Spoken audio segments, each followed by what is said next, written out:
wasting time. All the daughters just wasting mine. Ignoring all the signs. Man, if we could get that as our like intro and outro, I think that would be the perfect song. How much, 4 Years Strong, how much do we have to pay you for the rights? They seem like they'd be cool. Could we just take... Y'all aren't using it for anything. Can we just use your song? You guys aren't playing that live, right? You're not trying to monetize your music at this point. Not... It's only gonna be like 5 seconds of the song. Y'all will be fine. Yeah, you're millionaires. You're basically... I assume y'all are all millionaires. I see a song that has 1 million plays on Spotify, and I go, that guy must be a millionaire. That's $1 million. Have you seen the streams, like, yeah, the rates or whatever? Yeah, dude. And how Napster is, like, the most supportive streaming service right now? Can you, like, talk about biggest 180?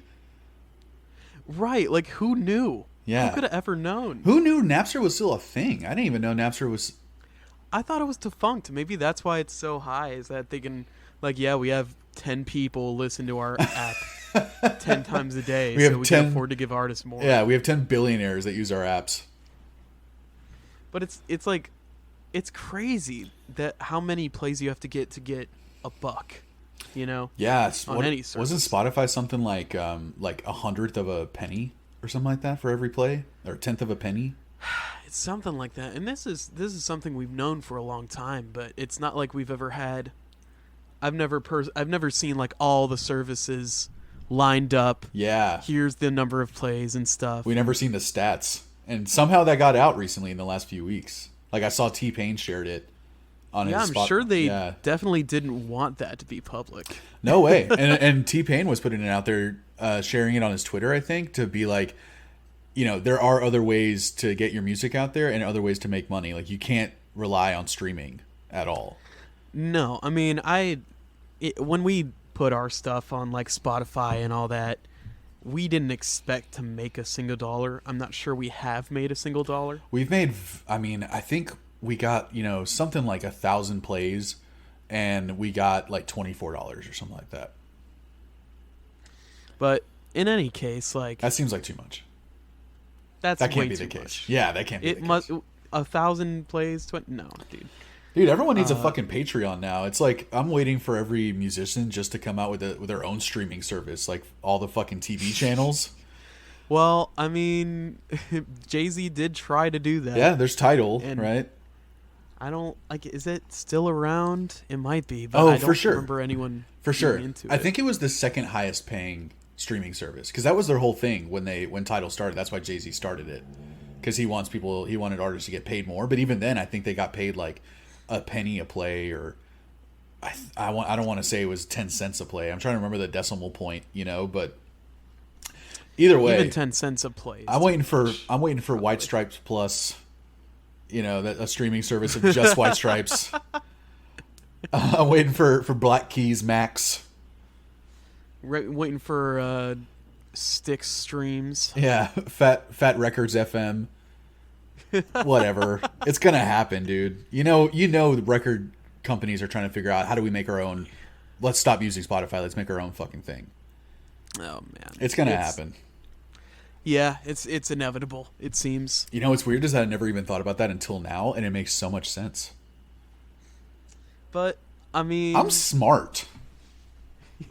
Look, we all know you're a big smart boy. Yeah, I read one Philip K. Dick novel, and now I'm just like, dude, I know the future. You listen to one not comedy podcast, and suddenly you think you're on top of the world. Dude, I went back into audiobooks recently, and I've been listening to The Chariot of the Gods, and what a mindfuck that book is. Yeah? Chariot of the Gods is basically what Ancient Aliens is based off of. And it's, I don't know if you ever watched Ancient Aliens, have you? I mean, I've probably seen the worst of Ancient Aliens. I don't think I've ever... You've seen, like, compilations on YouTube? Yeah, I mean... The dumbest Ancient Aliens shit, Volume 3. Well, there was a German guy that's on there sometimes, like, offering commentary, and he's the guy who wrote Chariot of the Gods, and I think it came out in 1970 or 1960 something, and it's all that shit about why do the Aztecs have statues that look like astronauts? And how was this built with such precision without primitive tools? Like this culture, this civilization must have been more advanced than we ever thought, and blah blah. And it's just a great novel if you just want to get mind fucked with facts. Get mind fucked with facts. Well, that's our fucking tagline for this podcast now. That was Lucas's book recommendation segment of the podcast. Chariot of the Gods. Check it out. I plan on reading Gravity's Rainbow soon. Which one's that one? Oh, I don't know. I just saw. I don't. You saw the Stu is, from King Gizzard's reading it, and you're like, I must read it. I just saw a review of it online, and I've it's heard like, of it. It's apparently a very good book. So it's supposed to be a very bad book, right? No, it's a very good book. Oh, okay. I can't tell when you're sarcastic or not. You fucking Gen Zers or whatever. It's just because I don't read books at all. Right. But I've found out that people who do read books are putting reviews and synopses of books online. Yeah. And that's what I've been doing for a little bit. I've been kind of watching stuff like that. You've been going into the world of Cliff Notes. Yeah, basically. I'm watching video Cliff Notes because I've just never, it's been a while since I've really gotten into a book. Yeah. But the last times I tried, I don't really enjoy the book format. I don't enjoy the writing styles and tropes of books usually. That was that was what took the longest for me, was finding authors that I enjoy their writing style. And it took a long time. But I was just thinking about this today, actually. I think Stephen King might be my favorite writer. His style it keeps you in it, man. He does a really good job of hinting at things. And if you're not paying attention, you don't catch the hint, and then it pays off. Everything he writes, there's not a lot of fluff. Everything pays off. And that's what makes it really fun to read. And even with audiobooks, man, I would say try audiobooks a lot, but that's even super dependent on the narrator.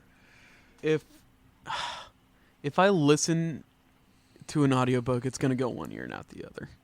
That's the problem, dude. The hardest part I have is finding what to do while I listen to an audiobook. Because I can't just sit there and stare. I can't just stare off into space, because then I do totally zen out and I stop paying attention. I love listening to audiobooks when I'm driving, but then it's just that's not very green, Brett, to drive around and listen to audiobooks, Well, it's just for me, the way I process information, I have to write something down, or else it's not going to stick in my brain. Maybe that's what you can do. You can just take fucking college notes while you're listening to an audiobook. I'd have to just literally take notes while listening to the audiobook. And at that point, why don't I just read the book? Yeah, that's true. I think reading might help keep your attention a little bit more than listening to an audiobook. I don't know. We'll see. Do you think we've kept the attention of the listener up to this point? Earbooks is on Thursday. That's true, Lucas. Guys, we're coming out with a new side project called Earbooks. It's where we talk about the latest and greatest audiobooks only. Yes. No physicals. Me and Brett wanted to start a book club, and we thought, well, if we're going to do anything, it should be for a podcast, because what's the fucking point if you're not making a podcast about it? If you're not making content out of your hobbies, then what's the point? My life is content. That's all I am. That's why when I'm watching YouTube videos, I record myself on my phone just in case I get some nugs. Just in case I say something funny. And I have a good reaction. I can sell it to people who want reactions. We need you to finish your Meg White commentary video, man. Did you ever finish it? Oh no, it was the RX Bandits commentary video that you need to finish. Yeah. I have the Meg White ones online, as I think about 1,000 people know. What is the title? Meg White's a wet poopy diaper or something? Yeah, I think it was either that or Meg White is an overrated drummer, the most overrated drummer of all time. I love how on the nose that title is. Meg, what is a poopy diaper? Yeah, no, yours. Mine is a little more artistic. You have to think. Well, that's you have just to what I think have about in it the a little bit more with description. mine. It has a couple more layers. Yeah, than big wet yours. poopy diaper. Like, what does that mean? But no, man. I mean, I've been wanting to do a Mars Volta drum difficulty ranking video. Ooh, I've wanted to do an RX Bandits Discog video, yeah. but I don't know, man. I can't focus long enough, and I'm making videos, and for so long I've wanted to know how YouTubers get B-roll for stuff. You know? Right. I mean, It's like, how do that's you- pulling from a bunch of videos, right? I don't know. Like when you watch an hour-long RX Bandits video, there's like 40 minutes of RX Bandits footage. Right. And it's all from different places. It's all from different things. And surely they don't just go through YouTube to video downloader and they just go on YouTube, right? I'm 90% sure that's exactly what they do. There's no way. That's why. You know That's how why much some YouTube time you'd videos be take. downloading videos? Yeah, that's what I mean. Like YouTube videos take forever for people, like people who really want to put in that type of production, because it's like you literally have to source other content, timestamp it, download it, edit it into your shit. Like, I think that's exactly what they do. I have the same mind for this as I do for traditional hand-drawn animation, where it's like, it's too difficult. I literally don't believe it happened. That's another rabbit hole that we can go into, man. We'll do Traditional animation. Yeah, ear animation buds. We'll do that. That comes out on Fridays. We got a full. Oh God, we have the shorties on Fridays too. Yeah, We should have been better about scheduling this. 2021 is booked at this point. It's ear booked. It's ear booked. And I mean, we got a lot to get into with the record that we're talking about today, Brett. You know, I don't have much to say about it. But, before we get into it, let's just say, what's up, buddies? What's up, buddies? And welcome to the year 2022. How's it feel out there, y'all? How's the weather? Yeah. How is it? We're in your neck of the woods. We're curious. Leave a comment. Subscribe. You know, hey, man. I'm talking to the listener. I'm glad you're feeling better. Yes. Yeah, we It assume was that rough, you got but sick. You stuck it out like a champ, you know? And you could have whined and you could have groaned, but you didn't. And you were cool about it. And you're feeling better, and I'm proud of you. Yeah, I'm proud of you too. And your reward for getting better and being such a strong little boy is you get to listen to the Earbuds podcast, where two friends talk about one album for one time only. One time. Yeah. We're doing it different in 2022. I'm already planning for the future. I'm already thinking about the end of the year. But my name's Already Lucas. got the list ready. Your name's what?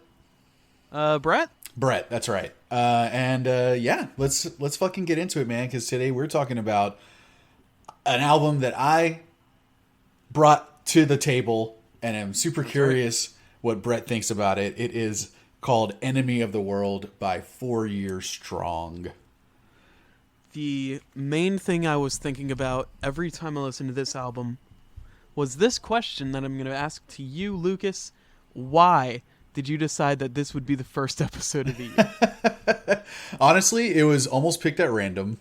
I was looking at the list. I was looking at the list of albums that we had decided like at the beginning of last year that we wanted to talk about. You know, we had a list of like 50 records each, and this was on it. And I hadn't listened to this album in a while, and I love this record. So I wasn't sure if you had even heard 4 Year Strong before, and knowing your punk background, I was like, you know what, this is going to be probably pretty interesting for Brett, and I'm curious what you think, man, because I really love this record. I don't hate it. I know I'm coming off real aggressive and toxic. Yeah, you're really right at the start. Yeah, but it's just like this is how you want to start off the year. Yeah, I want to with throw this you for punk ass album. Yes, I want to throw you for a loop. I thought, talking about an album that came out in 2010 would be super timely. Yeah, it's pretty topical. Mm-hmm. This thing is a decade old now. It's the 10-year anniversary. Let's say that. That's why we did it. Well, it definitely isn't. Well, that's just your opinion, man. Well, it's kind of a fact, but when did this album come out? Give It me came out in 2010. yeah, and it's oh fuck, you're right. It's 12 years ago. Well, it's a 12-year anniversary. At least 11. It's the 12-year anniversary. They did come out with a deluxe edition, I assume on the 10th anniversary, that I have not gotten into at all. I don't know if you listened to it. No, I haven't listened to it. But dude, I mean, it's different, right? I thought it would catch you off guard from the very start. My first impression was, okay, so this is kind of a metalcore thing, because the first song starts off with those like syncopated hits. Yeah. And then the voice comes in and he's like, ah! And then I knew what the rest of the album sounded like. I was like, oh, okay. Right? I get it. It's so unexpected. And it's such a fun mix of metalcore and pop punk that it was like made for me, man. I've never heard of this band before. Well, I heard of them, but I've never listened to any of their music. I had no idea what I was going into, but the album cover immediately kind of pissed me off. It looks like it should be like a Real Big Fish album cover.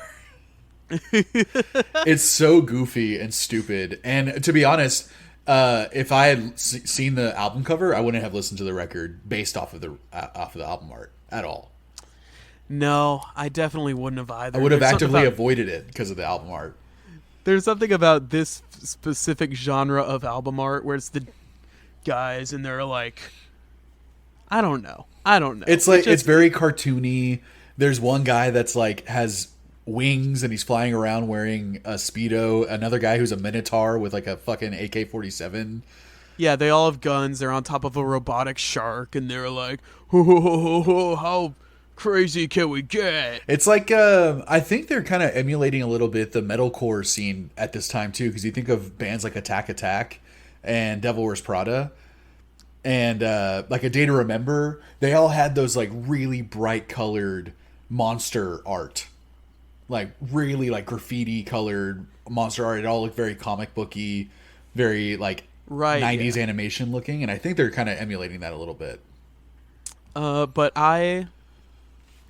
after a while I realized that I should look at this album cover kind of the same way that I should look at this album, which is like, don't take it too seriously, like just have fun. Yeah, man, because you know that they're not taking it that seriously. No, you can tell from some of the track listings on here that they're not the most serious guys. Yeah. Even though their lyrics are usually pretty, thoughtful. And they can definitely talk about serious issues, but they also have songs that are called "What the Hell is a Gigawatt?" and which that's this body pays the bills. I love This Body Pays the Bills. That's such a great album. Flannel is the color of my energy. That is so fucking great. Flannel is the color of my energy. I love What the Hell is a Gigawatt is like a reference to Back to the Future. Yeah, I love the opening track title. It must suck to be 4 years strong right now. Yeah, right. And I love the story behind that. Do you know the story behind it? It was like the last sentence of a review of their last album, I believe. No, I think it was the first sentence of a review of a Set Your Goals album. Because 4 Year Strong's debut record came out in 2006, I think. And they were one of the, I don't know, I think they were probably like the strongest group in playing this type of music at the time. I don't want to say they were the only ones, but that album kind of blew up for them, and everyone was like, whoa, what a cool mix of pop punk and metalcore and hardcore punk. And so they kind of made a big splash on their debut record. And then I think a year later, Set Your Goals came out with their record, and Set Your Goals I think is arguably has become way more popular than 4 Year Strong through the years. And I think Set Your Goals they do these really similar thing, like pop punk with metalcore and breakdowns. And I think their breakdowns a little heavier. I think they're a little heavier than 4 Year Strong. But the reviewer said it must really suck to be 4 Year Strong right now when Set Your Goals came out. Because it's like these guys just fucking blew your record out the water. Oh, man. So I love that. It's like their next record that came out. They're like, let's call the first track "It Must Really Suck to Be 4 Year Strong" right now. But apparently this album was great for them as well. Yeah, it was big. I mean, there's tracks on here that have 9-10 million plays on them. Jeez, yeah, I'll take those fucking plays. Good. Yeah, It's pretty not bad. our band had 18 listeners last month. I'll take the 10 million plays any day. But yeah, they have two main vocalists. Yes, Which is something that is very apparent through the record, not very apparent. because of their voices or anything, but that there is nary to little space without someone saying something in any song. It's true. Yeah, that's a good point. There's very little instrumental moments or like interludes on this. There's a lot of constant vocals. Well, even like discluding that stuff, like when it's just a regular verse where a vocalist would usually breathe, the other vocalist Jumps comes in, yeah. before the other guy's even done saying anything, and that happens a lot throughout this album. It does, yeah. And it never really is tiring for me though. Does it kind of wear you out? It's a little, I wouldn't say it's overwhelming, but it is kind of like always on, and it's a little hard to focus on the instrumentals of the songs a little, maybe because of it. Yeah, I can see that.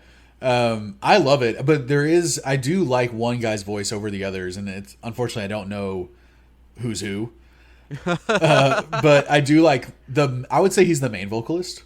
He sings most of the time. The other guy has kind of a harsher voice, and he does, I think, most of the screaming too. And then it kind of reminds me of like Alexis on Fire a little bit, where one of the singers has a very specific voice and the other one has a pretty specific voice too. And it's like the blend of them's cool, but I like one over the other. Yeah, I believe I read on the Wikipedia the credits, and it was like the two dudes, and then there was the keyboardist who did non-clean vocals is what the credit was. Oh, so he did the screaming. So he was doing like the screaming, though this was his last album with them. Yes. Yeah. Which I kind of don't miss him because he doesn't really stand out at all.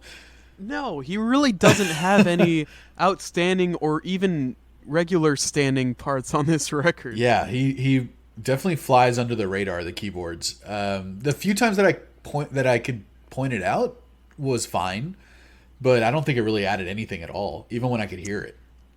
No, the few times where you could even notice the keyboardist, I think they could have done that part on guitar and it wouldn't be that much different. And to be fair, that's like 90% of keyboardists.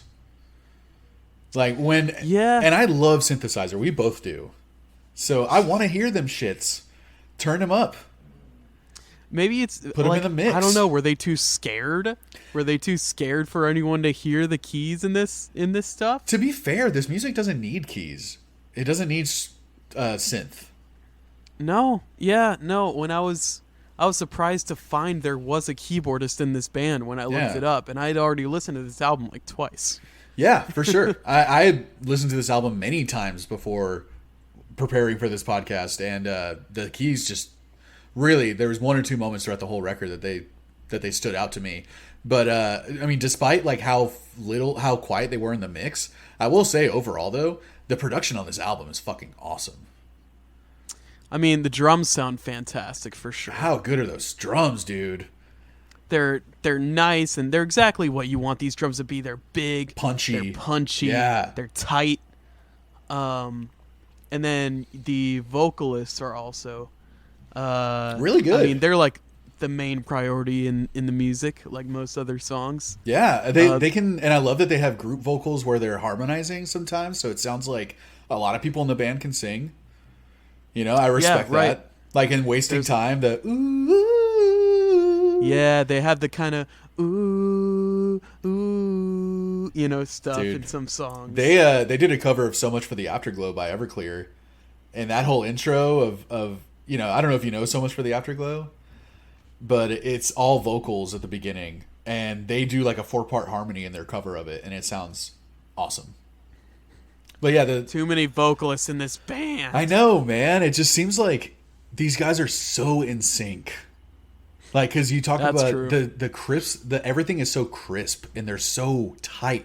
Like the playing is so tight on this record, and when you have the really crisp, clean production of the drums and the guitars are like loud and just really distorted and crunchy, but they're syncopated really well with the drums, dude. Everything just sounds so tight on this record.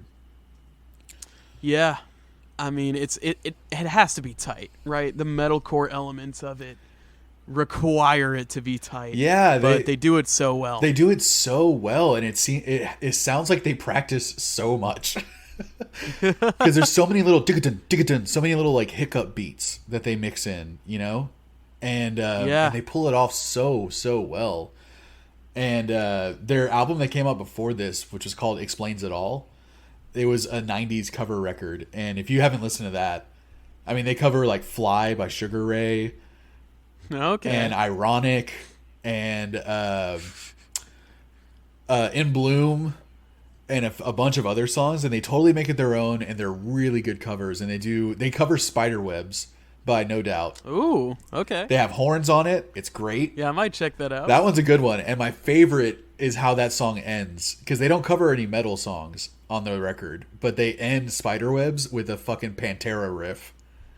Ooh. And it's so sick, dude. It was like, no more hand traps. Chin chin chin chin chin chin chin chin chin chin chin chin chin chin. It's like, oh god. It's like you guys just played Spiderwebs and ended it with Pantera, and I love how like this record in particular, and I've listened to all their other ones, but this record, Enemy of the World, is just so fun. It's such fun music. Yeah, it's something that I enjoyed a lot more when I just told myself to kind of have fun with it and not look at it so critically.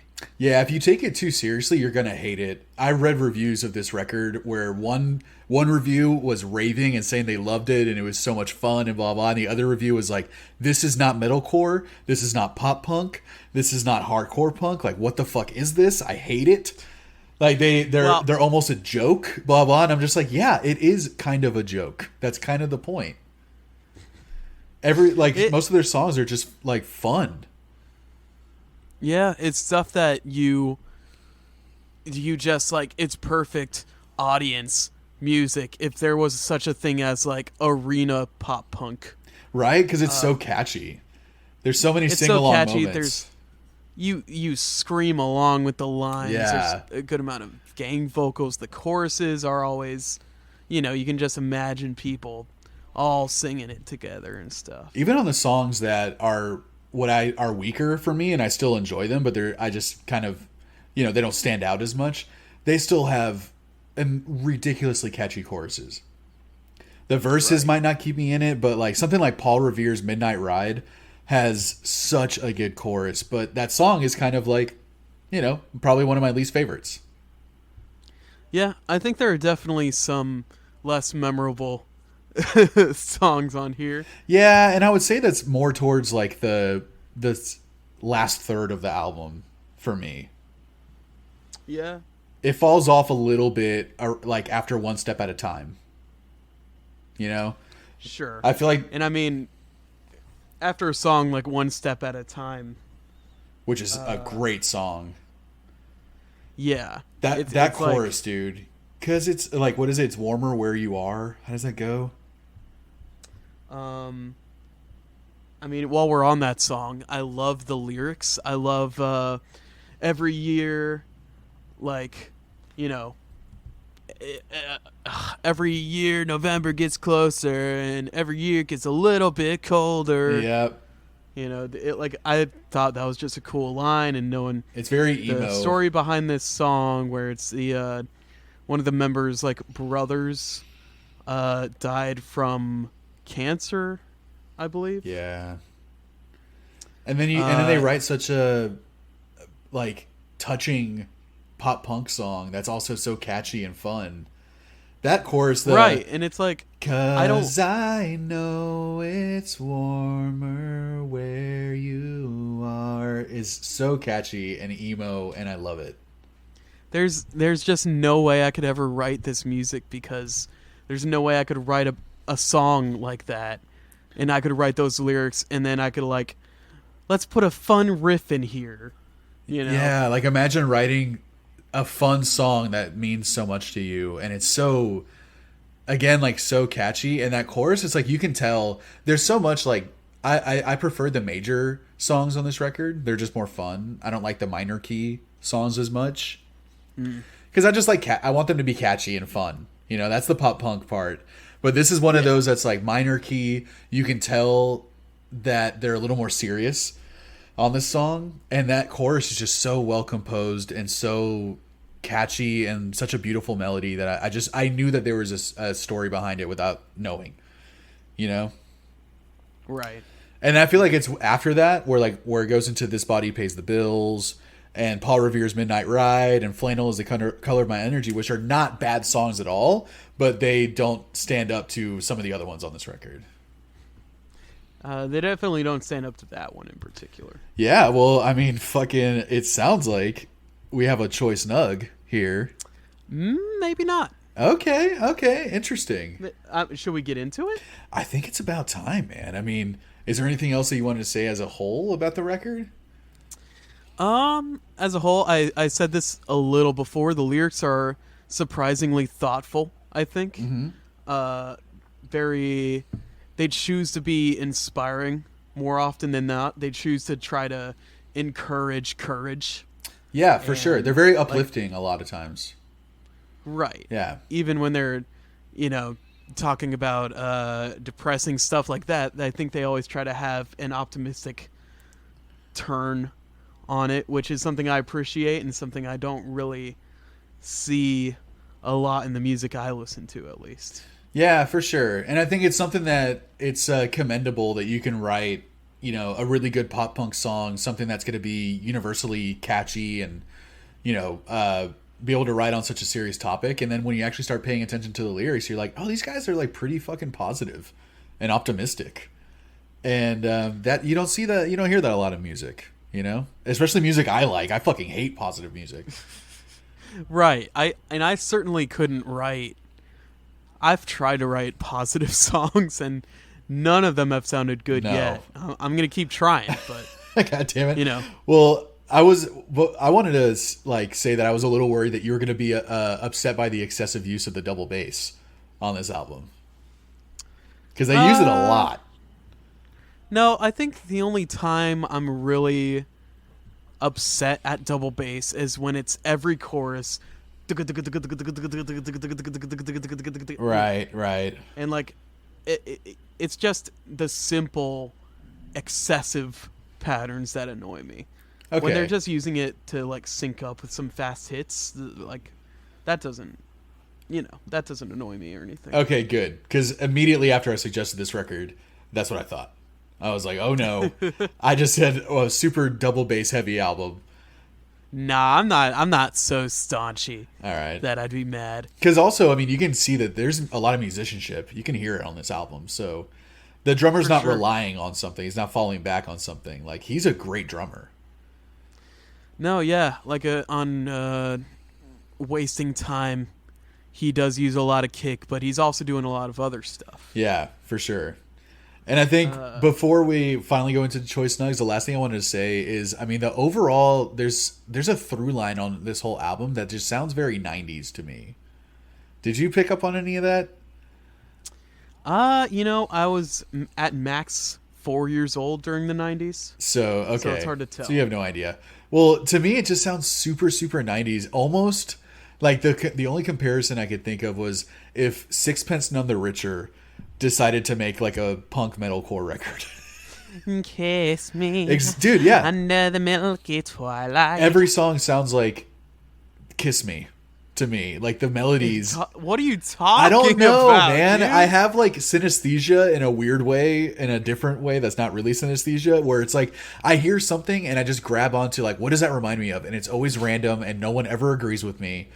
Okay, so on this I'm front, not looking for your do acceptance. Not agree with you. All right, well, maybe you should. I don't want your agreeance. Maybe you should be looking for that more often. When suggesting records for the fucking podcast, especially. All right, man. Well, let's get into it. What is your first choice nug? It is time It is time. It is time for Choice Nugs. It is time. It is time. It is time for Choice Nugs. My first choice nug, man. It's track number 3. Wasting time. All along you were just wasting mine. Ignoring all the signs that light our way out of our prime. Yeah. That is one of my choice nugs as well. Really? I fucking love this song. But I don't care.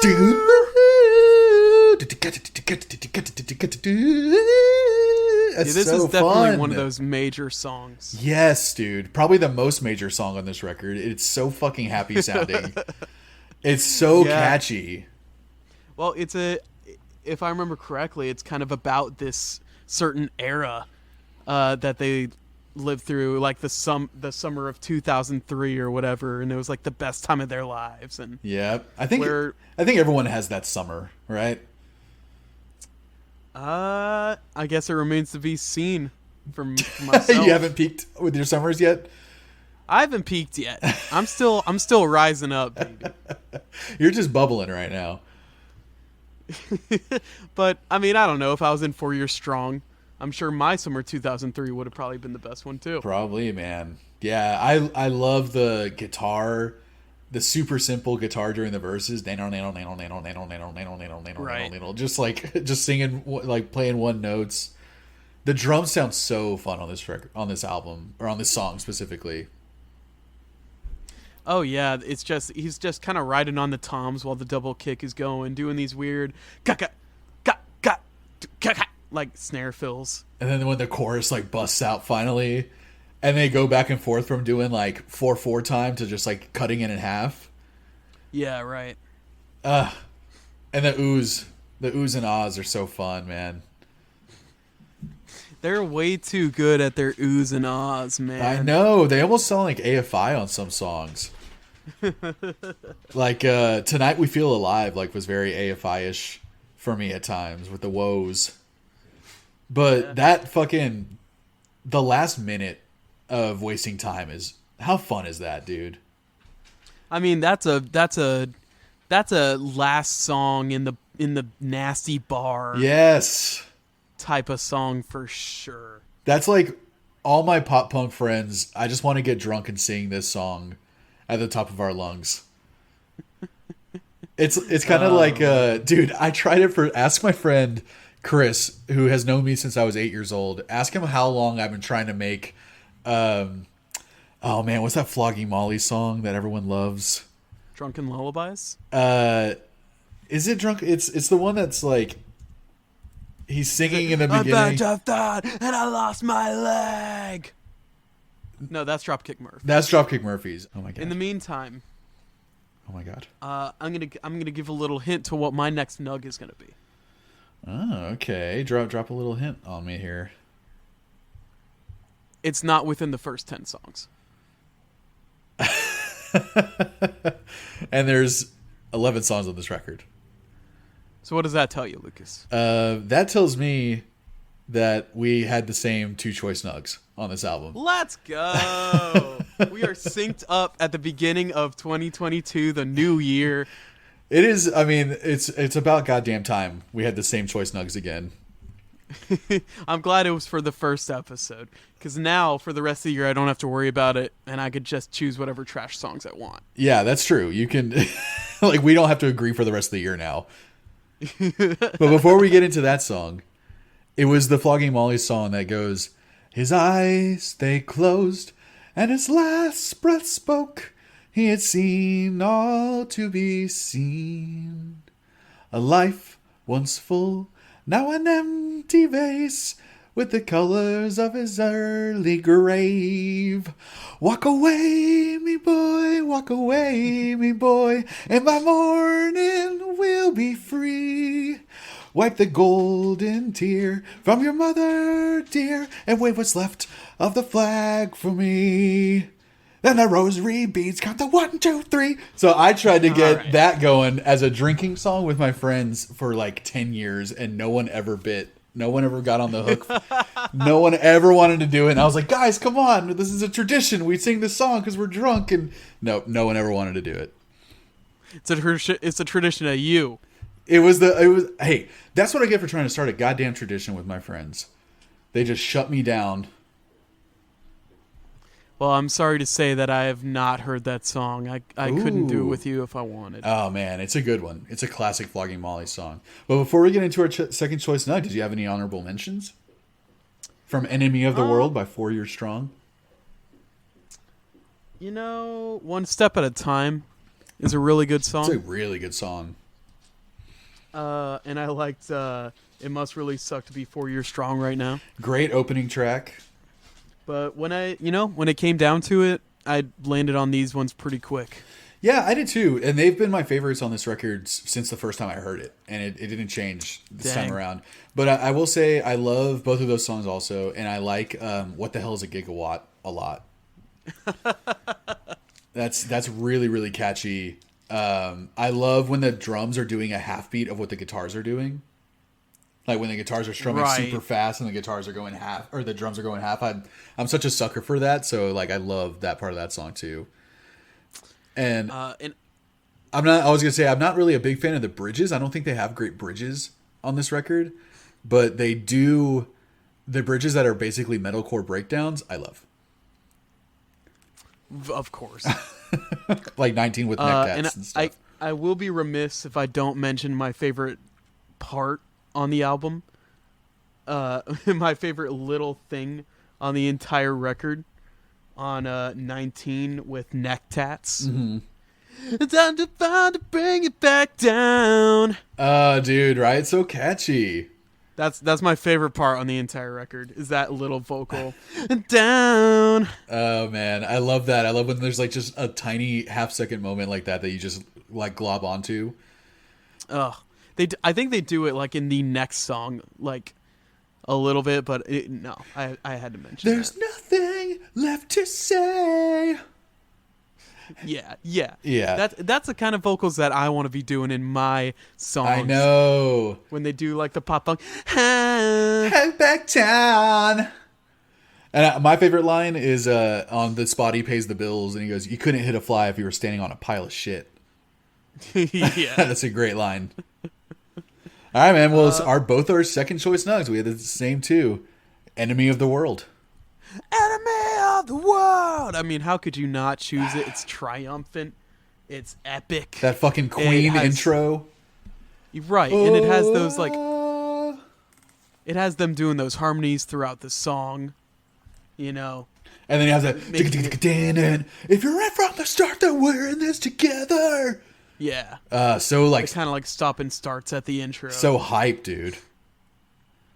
It's very hype, and I love how this is one of the few songs where like the drums like go double time in the chorus. Yeah. And I think it makes it really cool. It makes it hit so hard, and what's even better is the pre-chorus is like so it's kind of chugging. Yeah. I'm afraid to. Yeah, and then they have like that scratchy megaphone vocal doing the. Yeah, so classic, like pop punk early 2000s. Oh, yeah. Like I love it. I've done that a lot of times just myself. It's a great fallback, man. It's this is one of the ones that is like one of the heaviest on the record too. Yeah, for sure. Their riffage is fucking sick on this song. Like, I think it's right after the first chorus, or maybe after the second verse or something, when he has it. There's this little section where the drums are just going off and the guitars are hitting like the cymbals with them. Yeah. I think that was a cool part. Yeah, it's like the interlude in between the chorus and the verse. Yeah, something like that. And then you have that just like awesome bridge. The dun, dun, dun, dun, dun, dun, dun, dun. Yeah. And then they come back with the for like one last chorus. It's so fun, dude. Such a great way to end the record too. Yeah, it's just a great end to the album. I'd say this was definitely the best song to put at the end, even though Wasting Time is probably the best song to have at the end of the show. Yes, I agree. I think Wasting Time would have been just as good of an outro, but Enemy of the World is a great way to go out, man. These guys know how to do a intro outro track for sure. Oh yeah, I think they definitely said we want to go out on top with this last song. We want to tell people we're here to stay. We don't plan on going anywhere. Yeah, they made even if I'm the enemy of the world, I'm gonna be doing my thing or whatever. Yeah, I think I think it was kind of them putting their stake down a little bit and being like, yeah, bring it. Like, listen to this fucking song. And I got to say, like, this a lot of the reasons that these songs hit so hard and are so good is because of the production. The songwriting is incredible, but I have to call out the producer, which his name is The Machine. The Machine. And his early discography is pretty impressive, man. I mean, I like his stand-up, but what other stuff has he like produced? You're a big Burt Kreischer guy? I'm a bit of a Burt. I'm surprised by that. I mean, everyone's heard that story. Yeah, for sure. I like Burt. He's just, I don't think he is a good comedian. I think he just has a great laugh. So he's great for podcasts. But I mean, his early stuff, he did a White Zombie record in the mid 90s. Then he went on to do like Lost Prophets, Clutch, Pitch Shifter. So he was kind of in that like new metal. Yeah, he was kind of in that new metal era.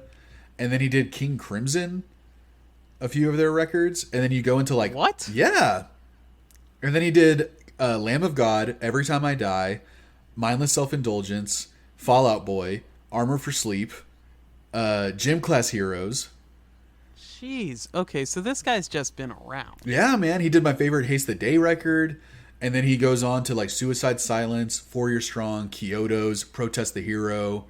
He's killing it, dude. And he definitely like took the best of everything that 4 Year Strong does and made it all so cohesive. To have something sound, to have guitar and drums that sound just as good playing pop punk as they do playing metalcore is a pretty fucking big achievement. And I got to give it to the Machine for that. That's all I got to say about that. Well, would it have been a contender for best producer of 2021? Man, up against like Infest the Rat's Nest and against Stu and LP Stu and Bright Light Social Hour. No, those are much better production. But all right, well that's how I'm gonna like humble you after every opinion. It was like, well, would it have been better than the award show? You're like, no. Well, then keep it to yourself. Well, then it's not that good, then, is it? Then maybe think harder next time. Point taken. Jeez. Joke landed. Well, let's hear your joke of a fucking rating. What is your rating? Well, I think this album is good for a good time. For a one good time? You could get 3 good times out of this in a week. That's not bad. But you got to skip a week after that. For sure. So I guess you need it's to cleanse. 3 times every 2 weeks. Yeah. Do a colon cleanse in between listenings. Critically, I'd say the songs do blend a little bit. Mm-hmm. For me, it's all, they know what they are and they're sticking with it. It's not like they're doing anything crazy or out of the box. Right. Even though their initial concept of being like a metalcore pop punk band is already out of the box. Yeah, for sure. They're pretty unique and original. I love it. But it makes so much sense that it's almost not out of the box at all. Right. Honestly. Like they fit it in so well that it makes me wonder if it was even a crazy idea in the first place. Right. It works, man. They pull it off. So I'm going to give this one, it's not going to be the biggest rating. I'm going to give this one a straight 6.0. Okay. That's not bad. I'll take it. Well, you're going to have to. Yeah. I accept it. I mean, I don't have to, I don't have to like it. As a fan of like I'm not the biggest pop punk fan. You know, Okay. obviously, like my first dives into music was like Green Day and Blink-182 and stuff like that. But I never really got further than surface level. Yeah, you grew up too so- quick. I grew up. You know what? I live life too fast. You saw some Lucas. shit. Yeah, you don't have time for pop punk. I'm just always moving. I'm always driving. I'm always riding. I don't got time to sit back and smell the daisies, you know? You know, you're not as desperate and love hungry as I was when I was a teenager. You don't love pop punk enough. You know? You just got to No, think of and your crushes and listen to pop punk, and it's like all you do in high school. Well, I mean, look, I hate school. I hate this town. You know, so I don't. So you just you listen to know Less why- Than Jake because that's what all their songs are about. I do like Less Than Jake better. I love Less Than Jake. I would say whatever goes on the ska side of pop punk is a little more You're favorable. more of a to me. fan, yeah. I got it. Like Real Big Fish, Less Than Jake, Yeah. Catch 22, maybe. Pennywise. Pennywise. I don't know I if never they're liked good. Pennywise. They have some good songs. I don't think I could listen to an album. I don't like the singer, and I don't like their production, Okay. and I don't. Well, I don't know how much I like you after this. you don't. Okay. All right. You better watch your tone, or else I'm gonna just get us to listen to that first Pennywise record. Well, maybe I need exposure therapy to Pennywise. No, I'm not gonna do that. I'm gonna do something on my list. But before we do that, what is your rating of this record that you've obviously like? Did you listen to this when it first came out? No, I discovered this album probably 5 years ago. I don't even know. Okay. I can't even remember how I discovered it, but I fell for it immediately. The blend of pop punk and metalcore and just like little splashes of hardcore stuff in there, and then also like kind of 90s alternative stuff.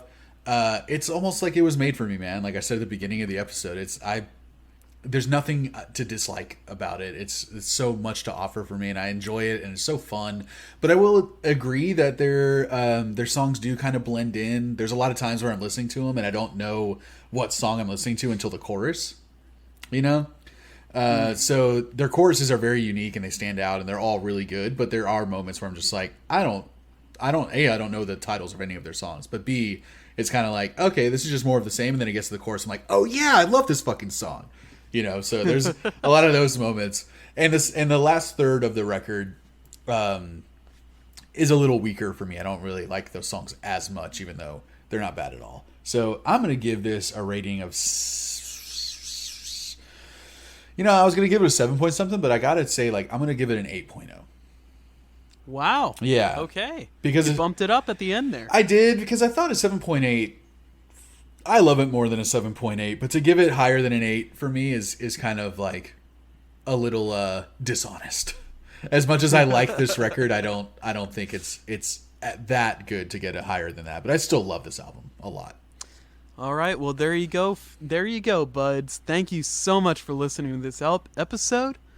You can check out our other stuff on YouTube or Instagram. Yeah. EVP Cast.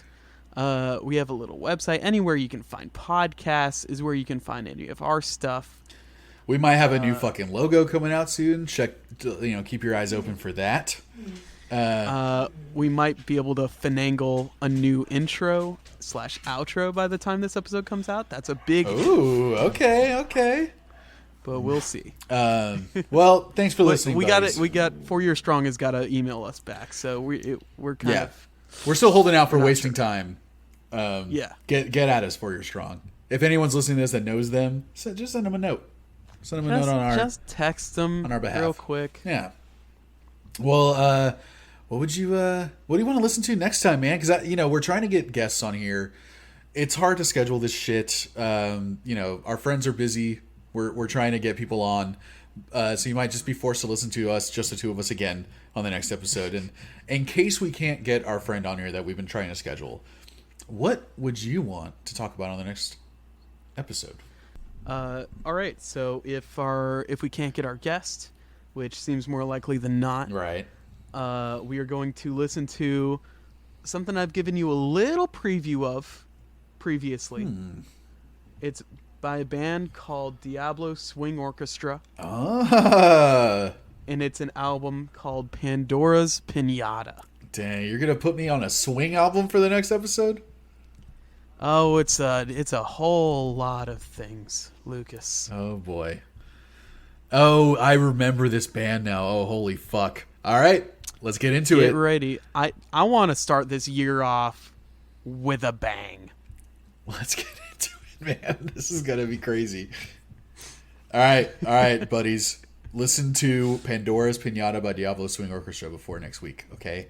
Promise us that. That's your homework. That's your homework. All right. Well, we're not taking any more IOUs anymore. No, we're checking in. 2021. We're taking attendance this year.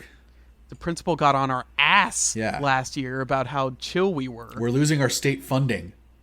We were smoking weed in the classroom, and I thought that was fine. I thought we were fucking cool for that. Yeah, the students liked us a lot more. Yeah, that's for sure. Yeah, but you hooked up with one of those students. We don't have to get into it, you know. Well, I mean, they were older than me. It was a community college. It's true. It was all ages. The lady was like 60, I think. Well, she wasn't quite. Well, no. Oh, God, this is so embarrassing, but she was 99. Oh, was it Betty White? Too soon. Thank you guys for listening to the episode. We'll see you on the next one. Bye. I'll see you on the flip-flop. I'm going to rate this a 9.8. I'm going to rate this an 8.9. And I'm going to say this was good. I'm going to say this was good. And I'm going to say 3, 2, 1, cut it.